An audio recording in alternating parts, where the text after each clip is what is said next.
Hello and thank you for watching. This is Jennifer Bowman with Olympia Piano, and this is a short 5-part warm-up in the key of G major. This is appropriate for beginning or elementary pianists, or also for those of you who are just starting music theory and already play the piano. I've designed this after the MTNA Music Literacy Program. So if you are in the United States and you are participating in the Music Literacy Program, this is level 3, and it should help you prepare for your exams.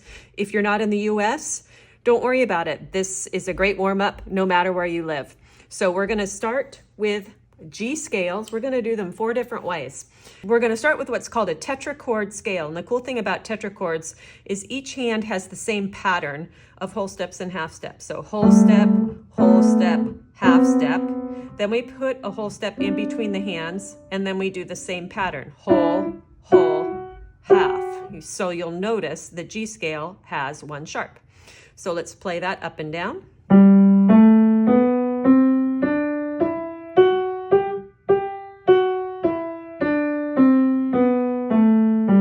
Now we're going to play that same scale with the right hand alone. Notice that when the right hand crosses under, your hand might go at a little more of an angle to reach that black key. By the way, fingering for 1 octave scale G major is cross after 3. I call that standard fingering, 3 plus 5, 8 notes in a scale. Here we go.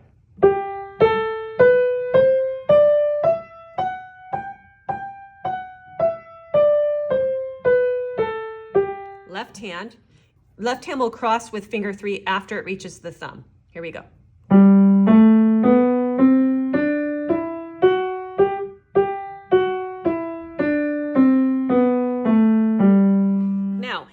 Now hands together, we're going to go nice and slow. What I tell my students is something is always happening on 3 with the standard fingering.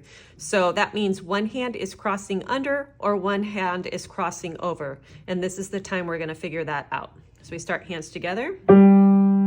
Now right hand, something's happening on 3, under. Left hand, something's happening on 3, over. Back, down. Under, over. Let's do that a little more quickly.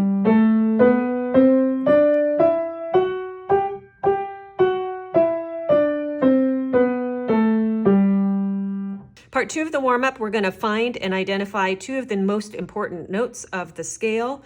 They're called the tonic and the dominant. A major scale is 8 notes, and we can use those 8 notes to find the different harmonies in the key. So right now we're going to play and identify the 2 most important harmonies of any major key. And they are based upon the first note of the scale and the 5th note of the scale. So we find the first harmony, which is called the 1 chord or the tonic, by playing every other note in the scale, using the scale tones. That's called the 1 chord. In this case, it's G major. Then we're going to march up to the 5th note. Use those notes. Notice it's an F sharp because F sharp is the note in the G scale. So that's called our 5 chord. Another name for that chord is the dominant chord. So we've got the tonic chord, 1, G major. Put your thumb where your pinky was if you're doing it with the right hand. Then we got dominant, D major, 5 chord.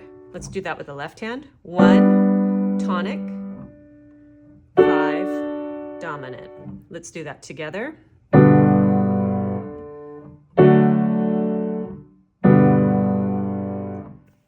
So part 3 is called a chord progression. What we're going to do is we're going to take this 1 chord and we're going to take this 5 chord. The 5 chord, we're actually going to add an extra note to it, make it what's called a 5/7 chord. Notice we're still marching up the scale even when we add an extra note.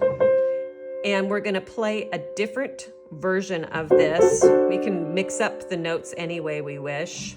Put the C on the bottom, put the D on the top. I want you to notice that the 1 chord and the 5 chord share a D. So that's why we're using this version of that chord, right? So let's just go through it hands separately. We've got our 1 chord. Now, thumb is going to move down a half step to F sharp.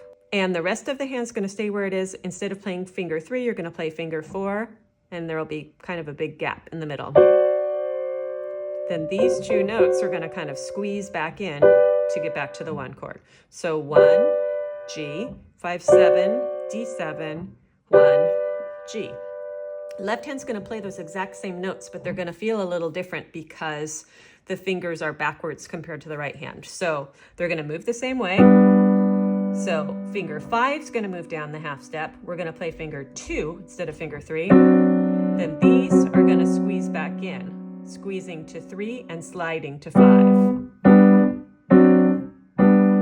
So together, bottom moves down a half step, play the one closest to the top. These squeeze in, 1, 5, 7, 1. Part 4 of the warm-up is called an arpeggio. It's a tonic arpeggio, so based on 1, in this case G major. Instead of playing the chord at the same time, we're going to play it one at a time, but we are going to take turns with each hand. Left hand's going to go first, right hand's going to go second, then left hand is going to cross over with finger 2, playing that tonic note, and then coming back down. So like this, 5, 3, 1, 1, 3, 5, cross, 5, 3, 1, 1, 3, 5. Now try it with the pedal.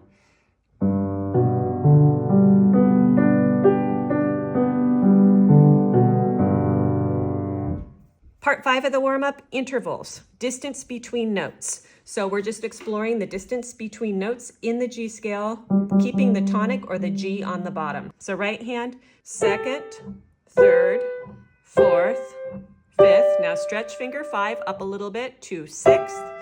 Now move that finger 5 back and then switch fingers.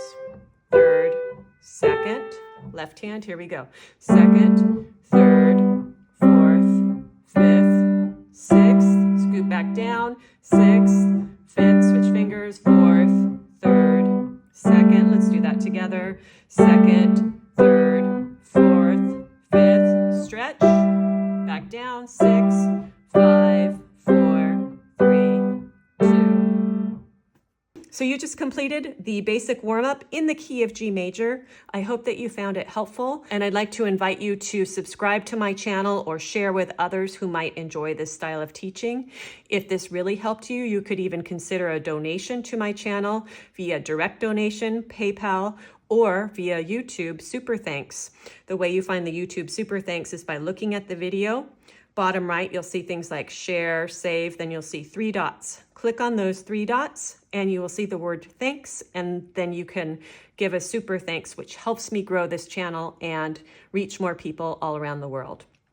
Speaking of all around the world, many people have heard me say this, but I really truly want to know where you're from. So please leave that for me in the comments. And as always, thank you for watching.